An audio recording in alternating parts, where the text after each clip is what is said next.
Nous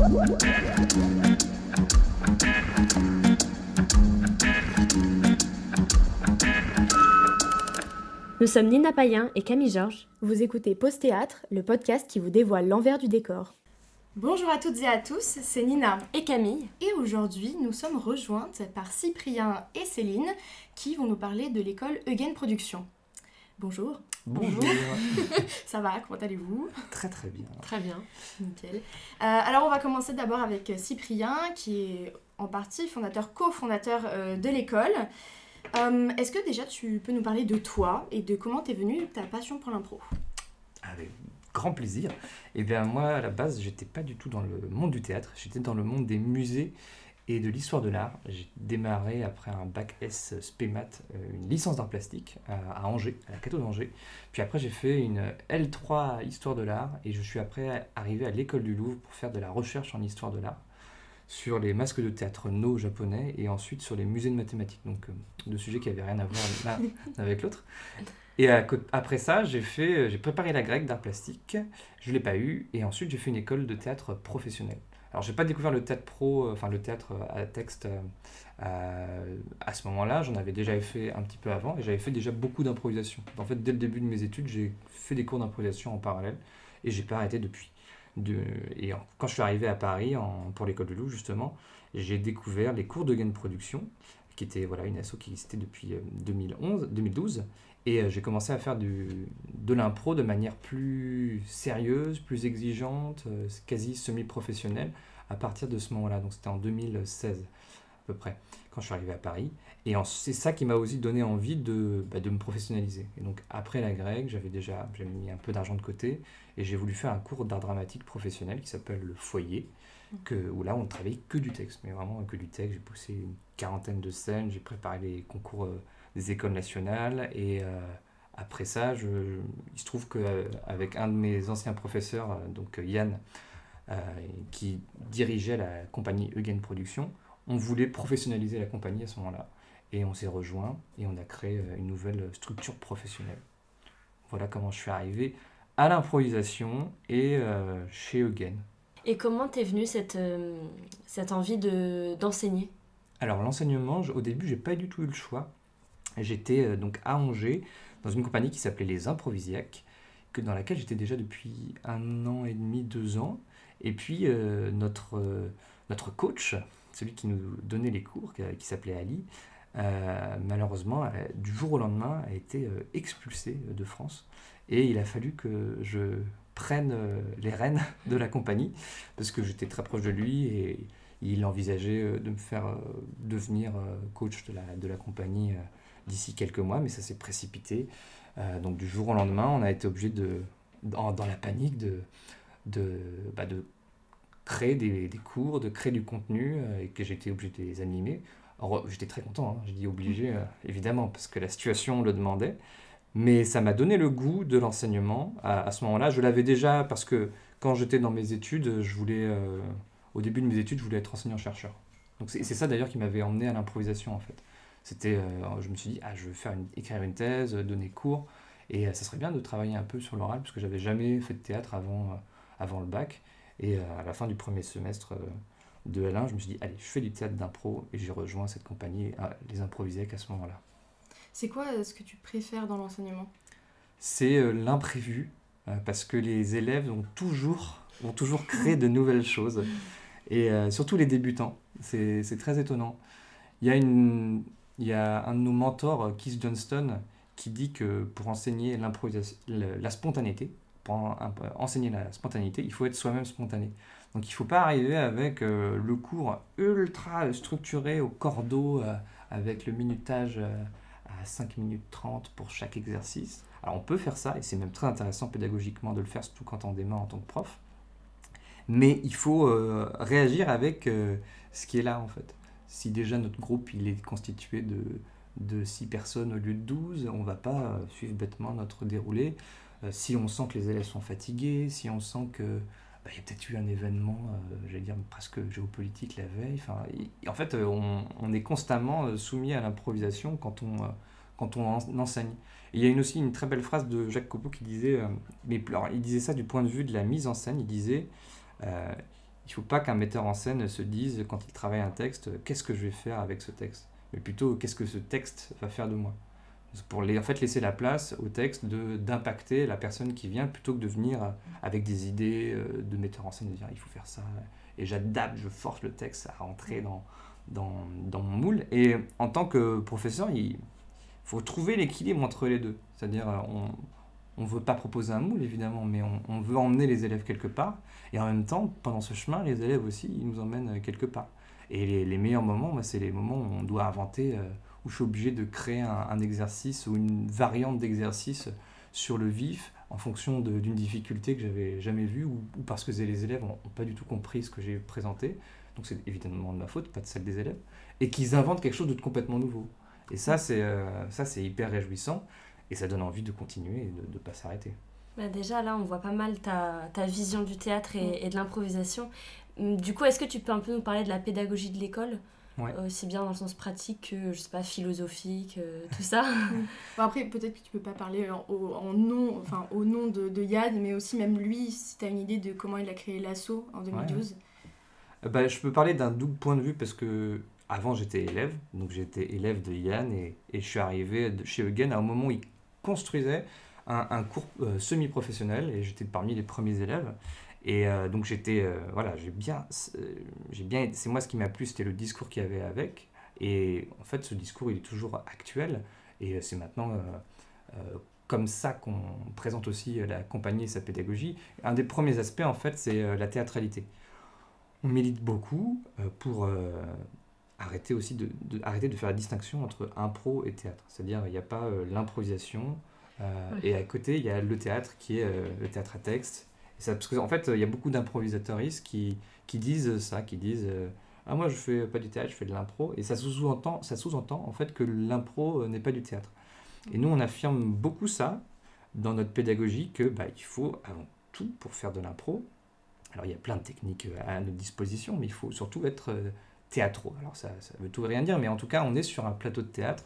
On doit avoir une bonne diction, avoir conscience de son corps, avoir conscience de comment le public se sent et pouvoir jouer avec lui. Et se rappeler aussi des missions importantes du théâtre, qu'on est là pour divertir aussi. Et c'est vrai que l'impro, ça vient un peu frotter avec ça, parce que beaucoup de gens s'intéressent à l'impro, parce qu'ils disent on peut faire tout ce qu'on veut, c'est le plaisir ultime, on peut jouer plein de scènes, plein de personnages différents. Et en fait, parfois, on fait passer notre plaisir avant celui du spectateur en impro. Et nous, on dit, n'oublions pas, les gens, ils viennent voir des histoires, des gens être impactés émotionnellement. Et parfois, en fait, on fait des choix en impro qui vont plus vers notre plaisir personnel plutôt que justement vers une théâtralité ou une conscience du public. Donc ça, on le réaffirme beaucoup. Et on le réaffirme encore plus parce que la plupart des professeurs ont fait des cursus d'école professionnelle. Yann, il a fait l'école Jacques Lecoq, qui est une école très corporelle, très physique, où il y a beaucoup d'improvisation, mais par exemple très très peu de texte. Un des fondateurs aussi du cours dont je parlais, que j'avais rejoint quand j'étais élève chez Eugen, c'est Emmanuel de Chavigny, et lui, il avait fait l'école du jeu. Et moi, quand j'ai fait le foyer, j'ai aussi ramené ma vision du texte, mais au niveau de l'improvisation. Donc la théâtralité, c'est très important pour nous. Il y a aussi, on est pas mal réputé pour ça, voire craint même, c'est notre exigence en tant que pédagogue. On aime bien faire des retours francs aux élèves. Alors pas pour les débutants on les laisse tranquilles, mais quand on a des personnes qui veulent aller plus loin dans notre enseignement, dans nos cours semi-professionnels, on propose 2 années qui vont ensemble pour des gens qui ont déjà 1 ou 2 ans d'expérience en impro. Et là, on fait des retours, on défend Mordicus, on soutient Mordicus, notre pédagogie, et on n'hésite pas à dire aux élèves quand ça marche ou quand ça ne marche pas. Et cette exigence, pour nous, ça vient questionner cette notion fondamentale qui est présente dans toutes les écoles de théâtre, encore plus en impro, c'est la bienveillance. Et nous, la bienveillance, on aime bien dire que parfois dire à un élève que ce qu'il fait, ça ne marche pas, c'est être plus bienveillant envers lui, plutôt que de juste dire oui, c'est très bien, bravo. Et ne pas avoir de retour, en fait. Donc on aime beaucoup faire des retours, et c'est une de nos spécificités. Et puis l'improvisation, oui, c'est pas un art à part entière, c'est une technique, mais à la base, il y a du théâtre, donc il faut aussi se cultiver, il faut aussi comprendre pourquoi on fait certains exercices. Et comme nous, on est très empreint de la pédagogie de Keith Johnston, donc c'est un metteur en scène anglais, qui est mort il n'y a pas si longtemps d'ailleurs, qui est vraiment un des pionniers de l'improvisation théâtrale, on aime bien rappeler pourquoi il a inventé tel ou tel exercice, en quoi ça fait sens en fait. Et pas juste faire des exercices pour faire des exercices. On aime bien que nos élèves se demandent, mais au fond, pourquoi je fais ça, qu'est-ce que j'ai envie de montrer sur le plateau aussi, et pas juste se dire jouons pour jouer, juste pour le plaisir de jouer. Ça marche très très bien quand on est avec des débutants, mais quand on veut aller plus loin au niveau de l'exigence, on aime bien titiller les élèves là-dessus. Et alors justement, comment se passe l'inscription pour un élève qui vient d'arriver? Surtout, est-ce qu'il y a, je sais pas, un processus d'admission où il y a une journée où les élèves tentent des choses ou pas, que ce soit pour les cours débutants ou même les cours pour des élèves plus aguerris? Alors pour les cours débutants, il n'y a pas du tout de sélection. On a 4 cours pour les débutants, 4 créneaux en fait, qui sont les lundis et les mercredis soirs. Et on prend toutes les personnes qui viennent faire une séance d'essai. On n'a jamais empêché à quelqu'un de faire un cours parce qu'on pense que c'est accessible à tout le monde, tout simplement. Et donc ça, c'est pour la première année. Et s'il y en a qui veulent passer dans ce qu'on appelle... c'est un cursus qu'on fait en 2 ans qui commence par l'atelier d'improvisation et qui se continue l'année d'après par le studio. Et bien pour rejoindre ces 2 années-là, on fait des séances d'essai aussi, à la fin desquelles on fait un petit entretien avec les élèves. Et on leur dit si on estime que ça va matcher pour l'année d'après. Et là encore, parfois on dit c'est trop tôt. Et c'est jamais définitif. On a plein d'élèves à qui on a dit c'est trop tôt une fois. Et qui l'année d'après on refait et on se rentrait dans l'atelier. Donc pareil, là aussi on pense que potentiellement tout le monde peut faire ce genre d'atelier. Mais il y a des moments où on sent, enfin c'est le but de la séance d'essai, c'est nous on cherche à voir si on en a adéquation. S'il y a un coup de cœur pour la pédagogie, si les élèves, en dehors d'une question de niveau, c'est plus une question de vision. Est-ce qu'on est aligné sur la vision du théâtre qu'on a Donc nous, on leur présente la nôtre pendant la séance d'essai et on voit comment ils réagissent. Et puis, c'est sur ce critère-là qu'on dit aux élèves si on est prêt pour partir sur 2 ans avec eux, parce que c'est ça aussi, c'est qu'on part sur 2 ans et c'est tout. On ne demande pas plus. On ne veut pas retenir les élèves pendant 6, 7, 8 ans. Et Dieu sait qu'il y a des écoles d'impro qui ont X cursus, X années. Nous, on a l'atelier pour les débutants qui dure 1 an et au bout de cette année, ils peuvent faire ce qu'ils veulent. Voilà. Mais s'ils veulent aller plus loin, on demande un engagement sur 2 ans. Et notre objectif pour nous, c'est de les rendre autonomes. C'est qu'à la fin, ils aillent... pas forcément refaire des cours d'impro, mais peut-être faire un cours de clown, qu'ils aillent construire, c'est arrivé plusieurs fois à la fin des 2 années, qu'ils mettent en place en fait leur propre compagnie pas professionnelle, semi-pro ou amateur. Et là, l'année dernière, cette année, là, en juillet, on a une compagnie qui avait fait donc, ces 2 années et qui allait faire Avignon. Et ça s'est super bien passé pour eux. Ils ont été complets tout le temps et on était vraiment très fiers de leur travail, quoi. Et ça, c'est ce qu'on vise en tout cas, c'est cette autonomie et qu'on n'est pas là pour... on ne considère pas les élèves comme des vaches à lait qu'il faut absolument maintenir dans une progression très progressive. Non, on leur envoie beaucoup de concepts, on les questionne, mais on veut qu'au bout de 2 ans, ils aient une vision... pas totale évidemment de l'improvisation et du théâtre, mais en tout cas qu'ils aient une vision, qu'ils sachent ce qui leur plaît ou ce qui leur plaît pas, et comment ils peuvent travailler pour y accéder. D'ailleurs, du coup, vous faites aussi des stages donc de découverte d'impro, mais aussi des stages thématiques pour aborder l'impro d'une autre façon. On a vu que vous avez, par exemple, état clownesque, mime solide. Oui, état clownesque, c'est moi. C'est ça. D'ailleurs, est-ce que vous pouvez nous dire un peu comment vous les choisissez, ces thèmes, et en quoi ils consistent, tout ça? Le but de ces thèmes, c'est de creuser une thématique, évidemment, sur une journée. Donc, ce qu'on veut, nous, c'est partir de nos centres d'intérêt en tant que pédagogue, mais aussi ce dont on se dit, il y a peut-être besoin de travailler sur ça au sein de l'impro à Paris. Après, on a des gens qui viennent aussi d'ailleurs. Et donc, on part de nous et en même temps des besoins qu'on observe et on se dit, le mime, On voit beaucoup de mimes en impro qui sont un peu flous, qui sont pas solides justement. Donc travaillons ça sur une journée. Qu'est-ce que l'état clownesque, enfin le travail du clown peut apporter à des improvisatrices? Et les autres sujets, on a par exemple apprendre à recevoir des feedbacks, se donner des challenges en improvisation. Donc faut le voir en fait comme des challenges pour les gens qui viennent pratiquer pour sortir de leur zone de confort avec quelqu'un qui a déjà travaillé ces thématiques-là et avec d'autres personnes qui vont avancer au même rythme. Et pareil, là on demande pas un niveau précis en fait. On demande à des gens qui ont déjà un ou deux ans d'improvisation, mais les gens se rejoignent dans un objectif qui est toujours... on arrive à le faire en sorte qu'il soit facile, qu'il soit challengeant pour des débutants, mais aussi difficile pour des gens qui ont un peu plus de bouteilles. Et bien justement, tu es professeur sur certains stages, sur certains cours, même ateliers. Ouais. Comment tu construis, justement, ce qu'on disait, c'est que tu construis tes cours, mais comment est-ce que tu te dis en impro? Parce que je sais pas, en théâtre, moi, ça me semble logique des fois, parce que c'est ce qu'on fait, donc ça me semble logique de construire un cours. Mais en impro, comme c'est de l'impro, comment tu fais pour construire tu construis au fur et à mesure tes cours sur l'année en fonction de tes élèves, ou t'as une idée déjà de ce que tu vas faire avec ton année?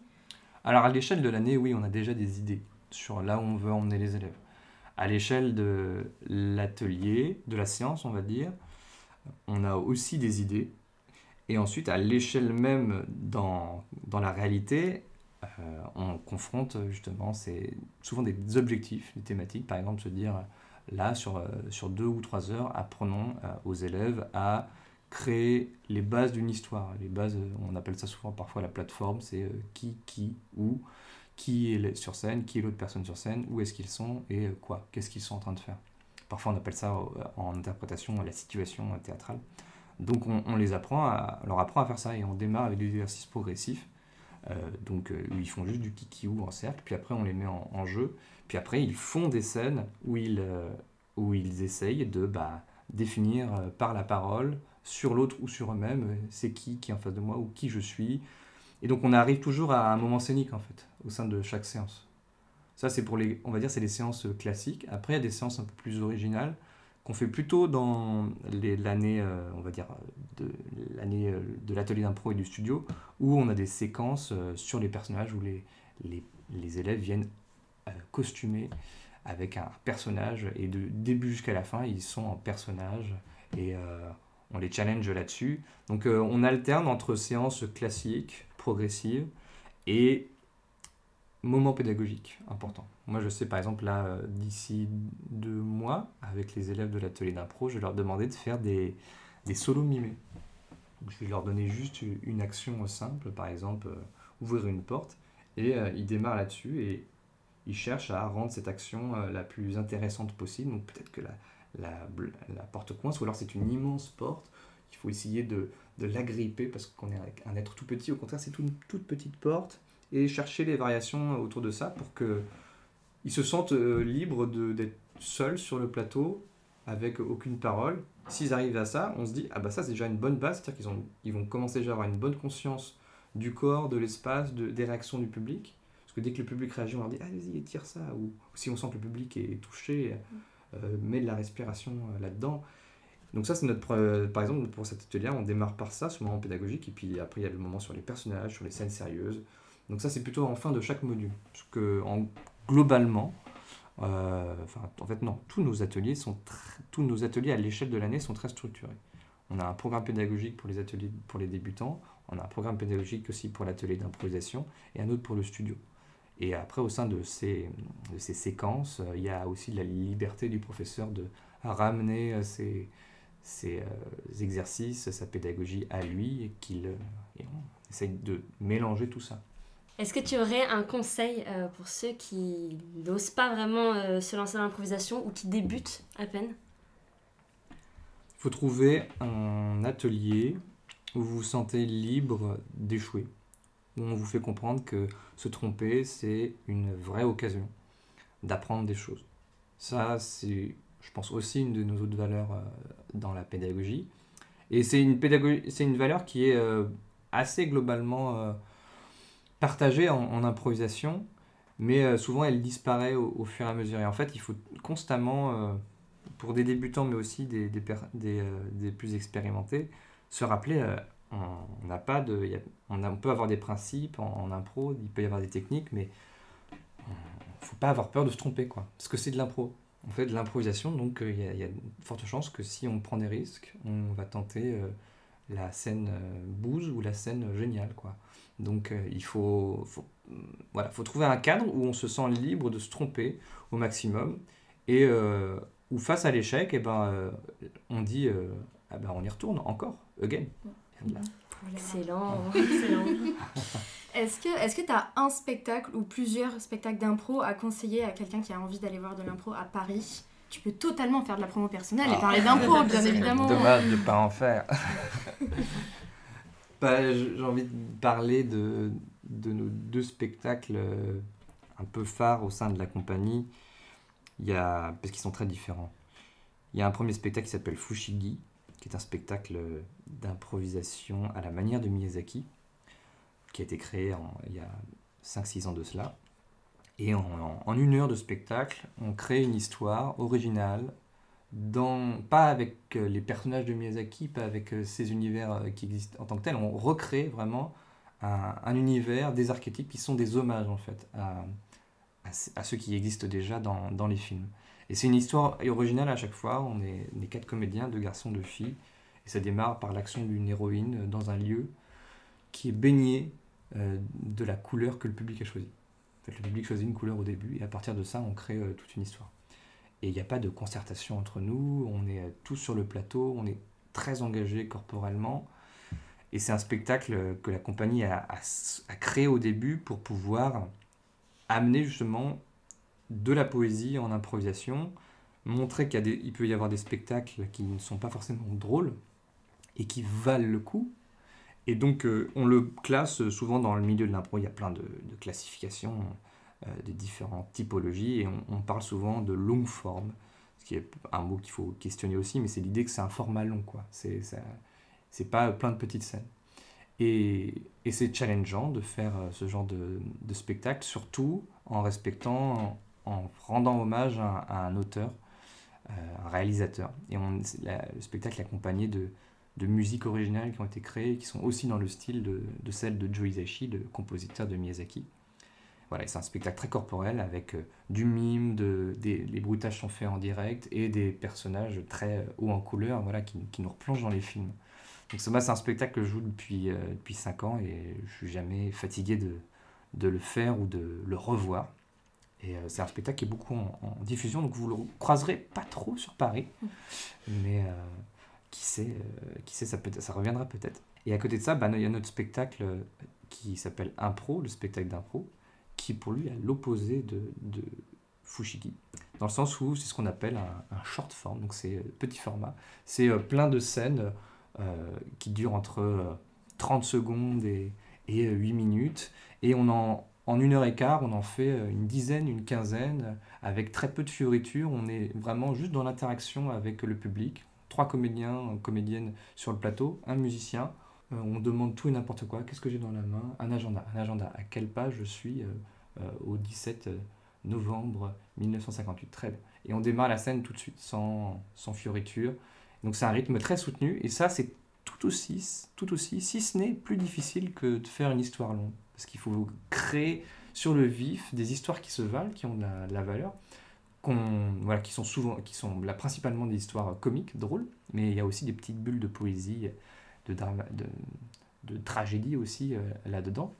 Et donc travailler sur ces 2 spectacles, on fait déjà beaucoup de choses et on brosse à la fois le côté sketch et le côté raconter des grandes histoires prenantes dans un univers poétique. Donc par contre c'est tous les samedis soirs au Théâtre de Nesle à 19h. Très bien, merci beaucoup. Céline, toi, oui. Tu es professeure, mais tu es aussi une ancienne élève de Again Production. Est-ce que tu peux nous parler de ton expérience en tant qu'élève de l'école et des cours que tu as suivis et qui t'ont donné envie de continuer et de donner cours? Donc j'avais déjà fait pas mal d'impro avant d'intégrer Again Production. Et j'avais aussi fait une école de théâtre de texte, j'avais fait le cours Simon. Et en fait, je voulais justement refaire de l'improvisation, mais sans avoir, comme tu disais, Cyprien, une barrière entre l'impro et le théâtre. Et c'est vraiment ce que j'ai trouvé à Eugen. L'idée que finalement la frontière entre le théâtre et l'impro est très poreuse et qu'on peut faire des formats hybrides et aussi l'exigence. Et donc c'est pour ça que je suis entrée à Eugen et c'est vraiment ce que j'y ai trouvé. Notamment, il y avait le module création où on pouvait, nous les élèves, on devait créer un spectacle en très peu de temps. Et pas forcément qu'un spectacle d'impro, ça pouvait être semi-improvisé, même certaines promos, je crois, ont fait carrément des spectacles écrits. Voilà, c'est très libre en fait. Et pareil, l'année du studio, il y a le module pièces improvisées, où là, en fait, on nous incite à lire des pièces de théâtre pour nous avoir des schémas en tête pour improviser des histoires sur 1 heure. Et aussi le module improvisation dirigée où il y a un élève qui est metteur en scène. Et donc voilà, c'est tous ces outils qui sont des outils du théâtre qui sont ramenés à l'impro et c'est ça que j'ai aimé beaucoup dans mon parcours d'élève. Est-ce que tu as participé à des stages quand tu étais élève à l'école et si oui, quel a été ton préféré et pourquoi ? Par exemple, état clownesque. Alors, c'est un fait parce qu'elle l'enseigne celui-là. Alors, j'ai pas participé à l'état clownesque parce que du coup, celui-là, c'est moi qui le donne. Parce que, entre parenthèses, parallèlement à Eugen Productions, en fait, j'ai fait le Samovar. C'est pour ça que je suis clown aujourd'hui. Est-ce que j'ai participé à des stages ? Oui, j'avais fait le stage Les 3 piliers de l'improvisation théâtrale. Qui reprend des exercices de Keith Johnson. C'est pas les 3 exercices sacrés. Ah oui, les 3 exercices sacrés. C'est ça, ouais. Exactement. Et aussi la découverte de Keith Johnson. Parce que quand je faisais de l'improvisation avant, je connaissais pas Keith Johnson. Et donc, du coup, c'est avec Eugen que je me suis intéressée à ce metteur en scène et que j'ai lu le livre. Et là aussi, c'est un metteur en scène qui est passionné d'impro, mais qui vient du monde du théâtre. Et donc, c'est pareil, il a une vision aussi des deux et un point de vue très intéressant. Et aussi même un point de vue sur la pédagogie. Donc ça aussi, c'était une ouverture que m'a apporté Eugen.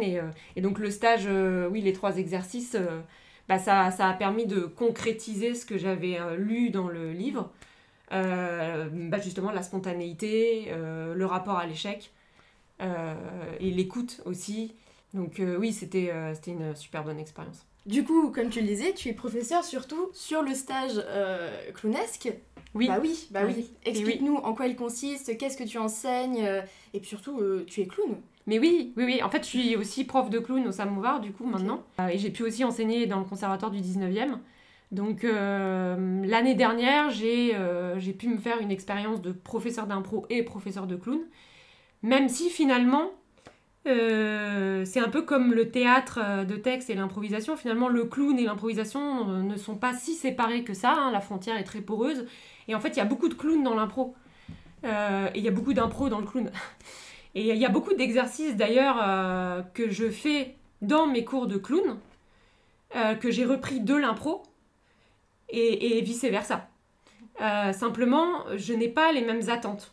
Par exemple, il y a un exercice où, quand je vais le faire à des élèves improvisateurs, j'attends d'eux qu'ils soient capables de construire la plateforme, de construire une histoire solide. Donc, j'attends d'eux un exercice peut-être un peu plus cérébral. Alors que je fais le même exercice avec des élèves en clown, j'attends plus qu'ils trouvent un personnage, des émotions, une situation drôle. Et c'est pas grave si l'histoire n'est pas posée, quoi.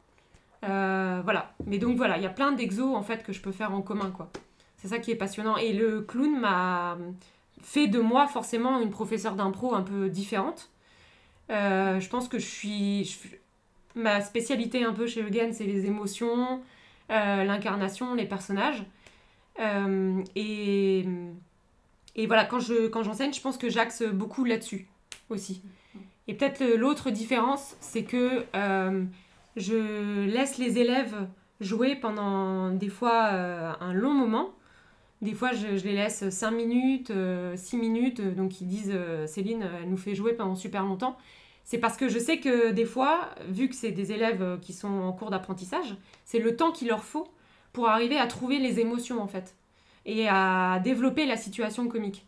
Donc quand il y a une situation comique ou des émotions qui commencent à venir au bout de 3 minutes, je me dis je vais pas arrêter l'impro à cet endroit-là et donc je laisse continuer les élèves, je les laisse jouer encore jusqu'à ce que ça monte et jusqu'à ce que ce soit vraiment génial et que tout le monde s'éclate quoi. Donc voilà, ça change du coup ma pédagogie un peu par rapport aux autres profs. Voilà. Alors du coup, Cyprien nous disait tout à l'heure qu'il fallait être très flexible, s'attendre aux imprévus dans les cours d'impro. Comment tu prépares un cours du coup en fonction de tout ça ? Donc moi je prépare un cours progressif.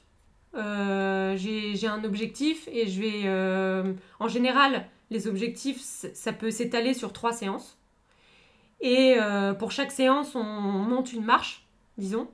Par exemple, sur l'objectif émotion, ça demande beaucoup de désinhibition aux élèves, surtout des élèves, par exemple, si je les ai en impro basique, c'est des personnes qui travaillent parfois derrière un bureau toute la journée, qui peuvent être assez réservées, très cérébrales, et elles débarquent en cours d'impro, et moi je leur demande de pleurer devant tout le monde. C'est compliqué.